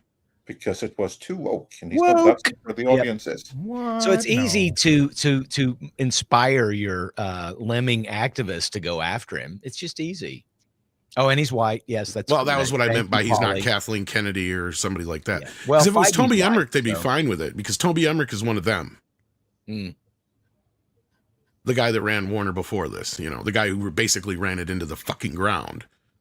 Warner has not tainted their brand like Disney has. Disney has across all Lucasfilm, Marvel, all of them have got a taint on them that's not going to go away. Not for a while. No, I don't agree with everything Zaslav has done. Yeah. But he has basically done what, in a lot of ways, what Elon did to X when he basically came in and just streamlined everything and tried to make the company profitable. Yeah. He's doing what he was hired to do. And that's why DC Studios now exists. Because now it's all on James Gunn. It's on you, buddy. You got to make this work, right? Like, and they're happy from what I've heard. So all this crap that anybody's counting beans and all this other bullshit, this movie is doing actually a little bit above expectations as far as domestically. So anyhow, that being said, I think Gunn, and we've all said this, is much more comfortable in the group milieu, like Peacemaker. You're right. Peacemaker is right the first time. And I love Peacemaker so much. Me too. And I actually like many aspects of the Superman movie in the sense that it does feel like the Justice League. And I think he can create an ensemble DC universe that is not the same as the Avenger universe, where you can get people in and out and have individual movies and TV shows that can combine 2 of them, 3 of them, different combos. And I think that's what he's going for. And I think while I wasn't a big fan of the Superman movie, I think it's going to be a better introduction to what he wants to do in the future than maybe what we've discussed. Anyway, that's my thought on that. And I think you're in line. I think you're kind of in line there. And Mario Trillo has been a member for 31 months. Speaking of being in line, thank you. And yes, sometimes these can be kind of my therapy sessions. You're not wrong. And Peter, that was what we learned, is he did cancel it back when we reported it. No, it only just came out. It just finally came out. Right. Yeah, he did cancel it then. Now is when it got confirmed. And this is the funny thing. We reported it at the time. No, he killed it. Yeah. Now is when the trades, because they knew it and they sat on it. And I think the trades used it. I think they used that sort of as their reason to trash Gunn behind the scenes. Yes, but they didn't. Yeah. But they didn't say he did it. It was the London Times that made that public, wasn't it? Or am I? Well, no, I think it was someone other than the trades where it basically appeared. But yeah, it was Zaslav. So the trades, they knew, and they used it as fodder to hate him, but they didn't actually say it because more people in our sphere would recognize him for it if that was wider knowledge. This happened years ago. We reported it years ago, but now is when trades are picking up on it. Oh, the trades are nuts. I mean, they're mad that he canceled Little Black Sambo Man. So. Oh, yeah, canceled. No idea. But anyhow, I do know a couple of our panelists have to leave, but we'd have a few more super chats left. Yeah, I'm one of them. Oh, no way, Scribe! Is this real? No shit. Yeah, that's true. Just oh man. Oh no. CEO's gone. I do have to run here. All right. Well, thanks for being here, Andre. We'll talk to you later. Bye, Andre. Safe Yeah, so travels, sad Andre. news. Malcolm Jamal Warner passes away at the age of 54. 54. Theo Huxtable. Oh my gosh. They say why or how? No, yeah, I'm curious. Let's see. I'm looking. Yeah, because wasn't he just in, what was it I just saw him in not that long ago? Malcolm in the Middle? It happened while he was on No. vacation with his family. It doesn't say cause of death. Oh, that's too no, bad. he drowned while swimming. Oh, Oh no. What? man, that's too man. bad. Holy shit. Oh, jeez. Man. Gravy. Okay, I'm not going to tell the joke. Thank you. Yeah, don't. Thank you, Not this Paul. time. Yeah. Yeah, this is one time you probably shouldn't. No, I'm Jason not. Webster says the Trauma Code Heroes on Call won 3 honors in the 4th Blue Dragon Awards, including Best Actor for Ju Ji-hoon. I highly recommend the series. There you go. Thank you. Dark King says Late Show apparently costs $100 million per year. Yeah, Which is insane. don't know why. Only I earned mean- 60. So Yeah. Lightning Sketch Productions says there's a new California bill to keep film and animation production in the state. Well, I Because it hope drove it all the doesn't business pass out. because Yeah. I'm sure it's burdensome to the taxpayers. Yeah. Well, how are you that's the going to thing. force companies to stay? It's like you're not allowed to go outside. Did of the you know state. they force you to pay taxes to them if you move out of the state? Oh, I can Yes. believe it. I can believe this is California. well, when you can get 150 Korean animators for the same price as one American animator, what the hell do you think they're going to do? Yeah. I don't know, Unfortunately, man. Did you see that Netflix admitted that they were using AI in a recent production? No. Oh, I'm not they used surprised. AI in a recent true crime documentary where they generated fake photos of the suspect to pad out their visuals in the thing, which was just I spotted. I knew the case very well, so when I saw it, I was like, I've never seen those photos before. Oh, now I know why they faked them. You know who could have used AI was the first year of Star Trek, the original series, where it was clear in some shows they did not have pickup pictures, and Yeah. they grabbed a still off of the 35 millimeter image, and you could see them zoom in on the still because they needed that pickup shot. Right. Right. I don't know who else ever did that, but I thought, okay, that's where they needed AI. Somebody could have fun doing like a Thank you, special dear. edition re-edit of the original. they did series. read the special features of the original film. Oh Or my original Gosh, 2 I had OS. no idea. The Netflix, Yeah, you can. Yeah, the Star Netflix Trek all version have brand new 3D Intro. CGI. animations for the Starship Enterprise flying around. Oh, I did hear. So if you some buy of the that. Blu-rays, you can watch either version. You can watch them with the original special effects and sound effects and all that business, or you can watch them with the newer enhanced So it's like visuals. the crusty and- version or the polished version. Nice, Got it. thanks, Yeah. Ray. Yeah, that's nice. Oh, Oh, there you go. Mom, Ramona just got me a coffee and wow. Good for you. I got a film threat cup. Do you have not a coffee Amber cup. Turd sheet? No, I'm No. not getting it. I'm sorry. I had one and I sent it in for a complaint. It didn't have the smell I was promised. Oh. Oh, Lightning Sketch Production says there's a new California. Oh, we got this one. Yeah, already. we got that. I mean, I hope they find a way to make it work. But yeah, I think Scribe's right. Unfortunately, a lot of that burden would be passed on, or was it Chris who said it? One of y'all said it. Burden would be passed on to the taxpayers. Lightning Sketch Productions also says thoughts on the news Jared Bush brought in Ron Clements to teach current workers to teach 2D. Well, I think we talked a little bit about this on Pro's show yesterday, or Valiant show yesterday with Pro, but I mean, I wouldn't be surprised if there's like a revival of 2D animation, but they need to get away from the computer. Like that's the thing, and I've predicted this for a while. I don't know if we're going to see anything really out of Disney, because I was really disappointed even with that Fantastic Four short that they released. Oh, it's supposed to be part of the movie. Oh, Like it it looks was so bad. computer. It's like you might as well just taken the old animated '60s show and just thrown a clip of that in there. You'd been 10 times It better. looked worse than a Clutch Cargo cartoon. And, Yeah, and I think Film Threat was the ones that pointed out Ben Grimm was already Rocky when he went into space. What was going on here? The cosmic rays hit him, and he's already changed. into That's thing. ridiculous. It was awful. I don't know that teaching current workers to 2D animation is going to help. I just posted in the back channel on the link Stanford's already been using AI to create from scratch, I guess, in AI Tom and Jerry cartoons that look as good as the original Tom and Jerry stuff. They've been working on it for a while. That thumbnail. Hey is everyone, not it. check out the. No, don't. But look at that. That's from AI. I mean, I can still see some of the AI isms, but yeah, like it's. I getting mean, but you think that the studio is going to say, "Oh, sure, let's pay these there. guys Fuck no. versus this"?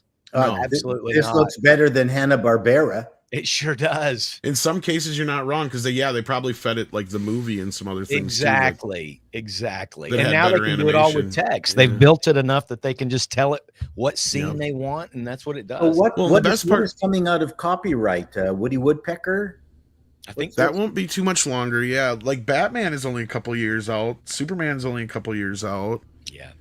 Some of the Looney Tunes and a lot of the Disney characters are only a couple years out. In fact, I think Mickey, technically, things like Steamboat Willie and stuff are already in the public domain. But I think what you've got to teach people is not how to do what the AI is able to do now. I think you've got to teach people welding, plumbing, carpentry.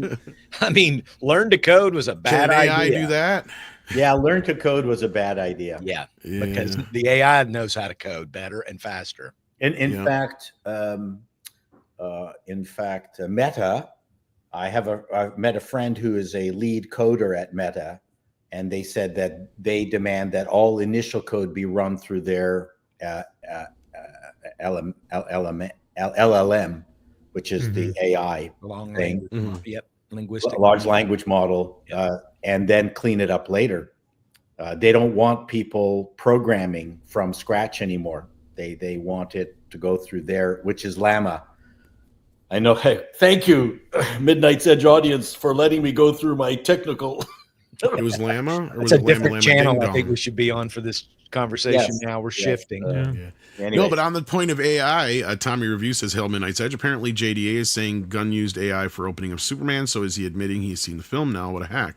Okay, well, I don't know about the AI part in the beginning of Superman. I do know that Gunn put it in late in the game, which is weird because it feels like it was meant to be there from the start. I didn't notice any major issues with it. I guess I'd have to reread it again to see what he's talking about. As far as JDA goes, look, he's I don't have any personal issues with him other than, like I said, my issue is that we've had a lot of people running around commenting on the film who have not actually seen it. Yeah. They're just running off of other people's bullshit, really, in a lot of ways. And he was one of them, and I called him out for it. So if he went and he finally saw it, good for him. Good for him. I'm glad because I told him, like, I don't care if you talk about a movie, but the movie's been out now for 2 weeks. It's one thing to speculate about a movie before it comes out. Once a movie's out and stuff, and if you're out there talking about it like you have seen it, that's a misrepresentation on my behalf. That's as far as I'm concerned. At least when I talk shit about a movie or something, whatever, I'll at least say I haven't seen it, right? Or I'll say I haven't seen it, but I've heard this. Yeah. Or I'm told this. And it's like, I don't necessarily judge the film on that, and that's the point. Is I've made that mistake in my past. I'm not saying I haven't, but I usually try to right that wrong. And in this case, if John has done that, good for him. Because I think people should be informed on the shit that they're talking about, especially if they're going to talk about it in this depth. So I got to split, guys. I'm sorry. I got to take Right, no good to see problem. you, Scribe. pal. Plug your Yep. stuff real quick. Real quick. So at 12:30 p.m. Pacific time, 3:30 p.m. Eastern time, next episode of DEI Death Watch. Did you know that our former Department of Transportation head, Mayor Pete Buttigieg, I thought the number was 34. No, apparently it was $80 billion he spent on DEI grants and programs Oh during my his gosh. tenure. And I knew it was. I did a story on this several months ago before the. That was B with a election. billion. B with a billion, 80 billion. That story just broke earlier today. I'm going to take a look at that, as well as other things going on in the wonderful world of DEI Death Watch, the doubling down and the demise thereof. So, see you guys then, and otherwise, I'll see you guys on Wednesday. Nice to see you, Paul, Chris, and Thanks for being Andre, here, and Scribe. Absentia, and Culture, and Tom, and bye, everybody. Thank you, sir. A couple more super chats left and we'll be done. Tommy Reviews sends in two and says Legacy is the best Soups film since the Donner Cut. I when you're talking about Superman, It used to be they called dropped Superman the Legacy. Legacy. Yeah, they dropped the Legacy thing. I don't disagree other than the first film. To me, like the first Superman film, sans the turning the earth backwards thing. Yeah.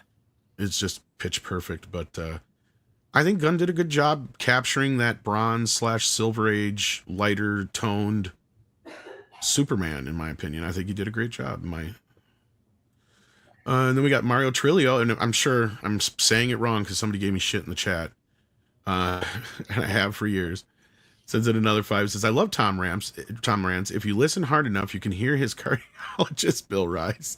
Stay safe, people. Get your blood work done. You know, they keep telling me my heart's good. So, Bucky Cat says, Netflix used an AI voice in the Gabby Petito documentary. Pretty creepy. Yeah. Honestly, I don't have a problem with them using AI in productions. Even Adobe, which you edit on Adobe too, don't you, Tom? No, because it's so complicated, but I do have it, and I just, Adobe has made it now in the Premiere. It's called generative extend or generative fill. So like if you've got a clip on the timeline that's 5 seconds of a car driving, you can roll that out and get another 2 or 3 seconds generated that looks exactly which is what Fincher did with 7. Yeah. And Apple Final Cut Pro does that. Yes. So, and I have used, we did a Sherlock Holmes graphic novel earlier this year. We published it, made the trailer at the end of last year, and used a couple of stills from the comic, one with Holmes playing a violin, and it made him animated playing the violin just to create in the trailer. So, I mean, it is a tool, but I just feel like as these tools are created, it takes away other people's jobs. Editing is now nonlinear because of computers. You do not have to sit and splice film clips together with tape anymore. That job has been eliminated. So as new technology comes along, jobs are eliminated. I mean, eventually video editing might be eliminated. I don't quite think so, except maybe on a corporate level where you're just dumping a bunch AI of is getting stuff pretty in good with that out. too. Well, AI could be very good in terms of dumping a whole bunch of raw clips. Yes. And say, now give me a basic edit that lasts an hour and a half out of all of this that makes sense. And then you could I think go Paul's in right. and yeah, I think it will do that. And I think that you'll guaranteed. You'll need a assembly director cuts though, and stuff like that. Yeah. You've got to have the human element to appeal to humanity. No, because everything is still agree. this uncanny valley stuff, and well, you can just tell. What's going to happen is that as things come out of copyright, you're going to get the original Woody Woodpeckers and people making animations of that, and it's going to be the continuation of stuff that's already been made. What we're not going to get, unless you are capable of doing the initial drawings and feeding the AI beast yourself to begin with, to create something original in you that you owe, and using AI just as a tool to create the final product, you're not going to get that wide variety of Beanie and Cecil and Roger Rabbit and Rocket Robin Hood. And maybe you're just on Rocket Robin Hood you don't want to get. But I mean, Roger Ramjet, who else? Clutch Cargo. I mean, just a crazy variety of animation that took place a long time ago. Rocky and Bullwinkle. That's the concern I have, is that semi-creative people are going to be using this as an excuse to just recycle stuff that existed in the past, and there's not going to be any kind of creative program. Well, the thing that could happen, at least we can hope for, Paul, because I agree with you wholeheartedly. Like, that's the problem. There's a lot of very untalented people are going to use it. Yes. And what you will have, hopefully, is that the very talented people who use it correctly will rise above the rest. Right. And I think that's true of any kind of technology. I mean, go back and look at almost any kind of special effect. We've had that with film. We've had it with television. You have your schlock that does it real crappy, or you have your Spielbergs and your other guys who know how to use it, precisely. And I think at some point we're going to get, I think you're right. We're going to get flooded with a bunch of AI garbage. Yep. But at some point, the cream is going to rise to the top, and those who are actually talented and know how to use it correctly. Yeah. I agree, and I'm actually writing another video based on that.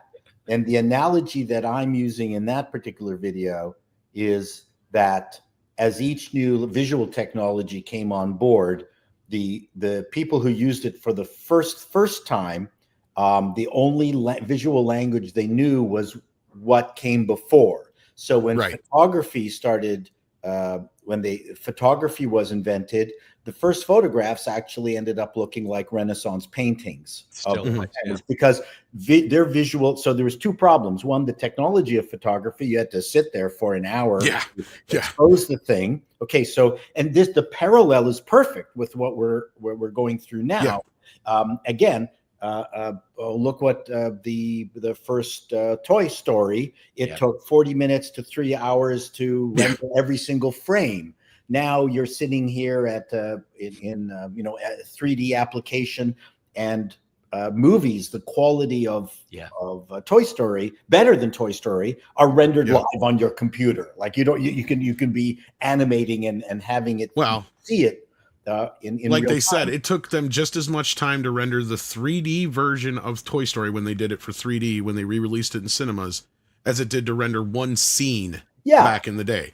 So like they did that in no time. And you're right. And I think the other side of this too is there is a curve. And I agree with you. To your analogy, you also see it in the special effects. And this is why I think CGI has suffered so badly over the past few years, and why a lot of AI looks as bad as it does, because you have a lot of these artists now who've grown up watching this crappy CGI, so that's what they're emulating. And then the AI is also emulating the crap you're feeding it. But you're right in the sense that there will be people who are going to break through that creative barrier. So I don't know if those of you who are into photography, but there's this fellow named Stieglitz who took there you go, Stieglitz, and I don't know, Chris, if you know of him. A photographer that took 400 ASA black and white film, and that was the revolution. So, and he took street photography. I'm sure there was other people who were ahead of him, and your commenters will go, "Oh yeah, Victor, somebody or other did it before Stieglitz."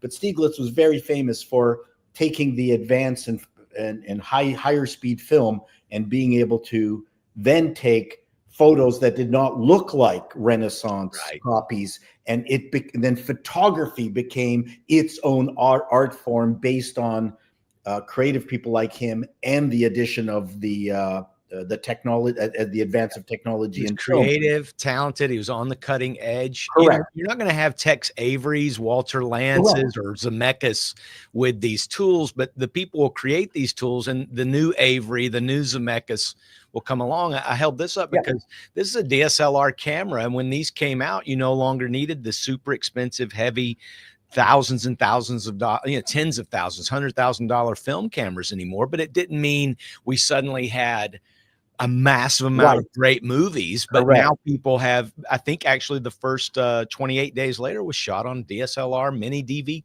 tape. It was, I think 480. They had to up-res it to get high definition. So we are waiting for the new crop of people that will take AI and take it out of the hands of individuals who are just copying the past. Just playing. They're just playing. They're looking at it as a life hack, tech hack, work hack, or something. And I don't know what the final product is going to be, but hopefully within my lifetime, I will see it. I think so. I hope so too, Paul, because I hope you're here for a lot longer than still need good storytelling. I'll try not to drown. Yeah, please don't. Thunderstorm sent in a couple of Rumble rants. Says, I think if Kevin Feige and Kathleen Kennedy worked together, they could spend most of the money ever on a worst film ever. And not only that, I think it would create a black hole. Oh, boy. A black hole of suck. Thunderstorm also says the AI steampunk stuff on YouTube is amazingly is amazing, especially the details. Yeah, I mean, people who are doing original stuff with it, I'm kind of surprised with the creativity involved, and that's where, like, I think Paul and I are on the same page with this. Is eventually those people will rise to the top. You will see the equivalent of a Robert Zemeckis or a Spielberg eventually in that arena. But they're still yeah. using the steampunk, which is already a known. True, but so did Spielberg with Aliens and Cameron with robots. We all start with imitating the past. Something at some point. But again, it's what you do with it, right? Like Tarantino, all he's doing is remixing all these old things, but he does it in style in a way that makes it feel fresh and new, especially for somebody who's never actually seen those things before. But yeah. Anyway, our last super chat as of right now says was from Soul Nightmare. How you doing, Soul? Says Superman is a big part of Gunn's next movie. It's not the world's finest, might be a Superman and Supergirl, but Legion of Superheroes is right up his alley. Yep. Yeah, I've been hearing a few things. What I've heard is that we're going to get a few different movies, but specifically they're concentrating on Wonder Woman and Batman because by the end of this Gods and Monsters phase, they do want the Trinity established, and we will probably get a Justice League movie. And it was kind of along the same lines as what Gunn was saying in that interview. So He wants to move forward. He's more interested in moving forward and thinking of what's coming up than worrying about the past. Yep. Yeah, and I'm not happy about him confirming the whole business about the message, but hey, we've talked about that enough in other places, and we've got other stuff to do. So with that... Well, hold on. One thing. Oh, go ahead, please. I'm just really disappointed that we never bothered to cover Medea's Destination Wedding. So I just have to say... If you want to talk about it, go right Are you going to do a review, Paul? Maybe I will. Okay. We'll talk about it then. Tyler Perry is still a thing, evidently. I'm just shocked. Even in the world of trans, Tyler Perry still exists. And the volume of people in the chat demanding, why didn't we talk about Tyler Perry's how many Medea movies is this now? 17? 37. 37. That's more than the MCU. I don't think that's more than the MCU. That's more than Ernest and the MCU put together. And they probably made more money. Oh my gosh. Anyway, that's sorry. 2 Ernest jokes in one day, so I think I've tapped that out. You did it. I'm just kidding. No, that was a good joke though, Paul. We love having you here. And what do you got coming up? Anything good? I'm hoping to have an appalling news item today. There's certainly lots of appalling news, including those WNBA girls. Yeah. They killed. They need to start paying us if they want to be paid what they're worth. It's like what was her name? Papineau from the female soccer team demanding, equal pay with men. Then you better give equal play with men. See, here's the funny thing I've pointed out and nobody else really has with these sports things. And feel free to use it if you haven't already finished your video or got that far. No, I'm ready now. You do realize that in most of the laws for like the MLB, the NBA, all these other things, there's nothing in there that says you have to be male to play. In fact, many movies have used this loophole to even get dogs to play. The thing is that women cannot compete at the same level. And women have tried, right? I think, what was it like? Somebody remind me, wasn't it like 15 years ago they had like a female kicker on, I think it was a college team, but there was talks of her actually getting into the NFL at one point or something like that, but it just never came to fruition. Like, it's not that it's not impossible. It's just that nobody has ever been able to compete at that level. So the fact that the WNBA and all this other shit exists kind of goes against their whole idea that they're equal to men in this way. Like, it's so stupid. It's like you have to have your own league because you can't compete with men on the same physical level. It's just fucking science. At the end of the day, most people never even point that out. I mean, it's because it's true though, because movies use it all the fucking time. And their reality. It's always the real deal. In reality, the dog who played the dog with the jump shot. More dogs have played NBA basketball than women have. Have you ever heard Brittany Griner speak? Oh my God. Brittany Griner has a deeper voice than any of us. Me, yeah. A good elbow at Caitlin Clark the other day. Suddenly, boom. Oh, where'd that come Accidents happen. from? Man. Accidents happen. That's right. Didn't have the ball. No call. Injuring the only golden goose that the WNBA has ever had. I mean, that I can recall. Yeah. It's ridiculous. Yeah. See, this is what I was like. Yeah, that kicker couldn't. Yeah, it was just a big hoopla over nothing. Yeah. But anyhow, with that, we're gonna wrap this up. Chris, you got a thing to check out. It's called The Bleeding Fool. TheBleedingFool.com. Yes, we have a controversial take from the ever Zionist Avi Green. He's our blog guy who says that I saw that was James Gunn's new Superman film an attack on Israel. We love Avi. He's always bringing the salt. We also talk about the Fantastic Four hype. Is it critical buzz or is it just noise by shills and trolls? We kind of feel like it's a little bit on both sides. And top story right now is Robert Eggers confirming that he's reuniting with Willem Dafoe for Werewolf Also Yeah, to I be heard released around Christmas time. You didn't say it right. It's Werewolf. Werewolf. Werewolf. Werewolf.